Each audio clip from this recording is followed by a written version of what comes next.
This one thing will help you discover your own unique pottery voice.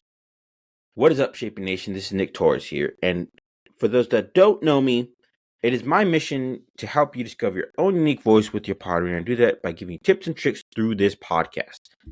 So, very recently, I've interviewed a couple people where they have said pretty much the same thing. And it's pretty much saying that if you want to find your voice, if you want to be able to make pottery that looks good, what you need to do is picture what you are making and picture it in a home, in a room, or anywhere else that you think it might lie. Picture it outside of, your own studio or your own hands, and picture it in somebody else's hands. And what this is going to do is going to help you make better pottery. Why is that? Well, here is why it's going to help you build better pottery. Because have you ever heard the old saying, you want to start with the end in mind? And when you start with the end in mind, things become easier. You have a destination, you have things that you can check off, you can manage what you are making a lot better because you are starting with the end in mind. And the same principles hold true to that with my earlier statement. If you try to picture the pottery that you are making in somebody's hand, in a room, in a house, outside of a house, in a plant, what is that going to do to your pottery? Your pottery is going to change significantly because you are picturing it in somebody else's hands. You aren't just picturing it and making it for yourself now, which is completely fine, by the way. But you're also combining the element of what you like, but you're also combining it with like seeing it in somebody else's house.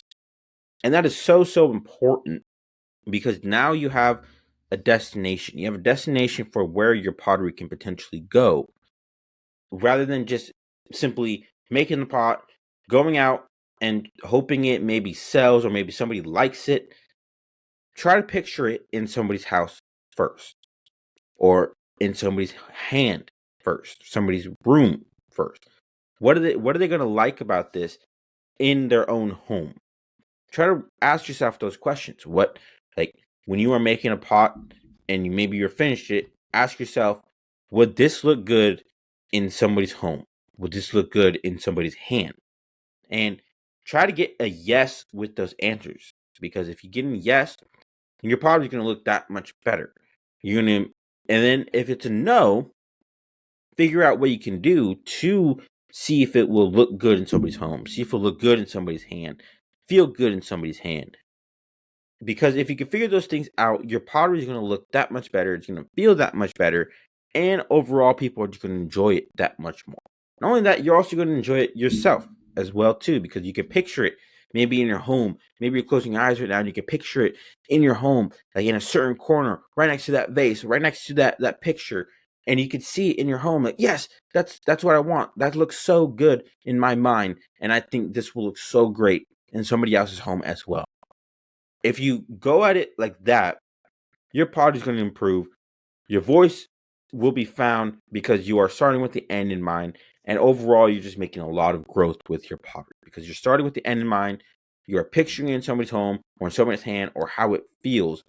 And overall, you're just thinking other than yourself. You're thinking about how to help other people as well, how to make other people happy, how to make them more excited, more joyful in their life, just by simply adding this piece of pottery into somebody's home.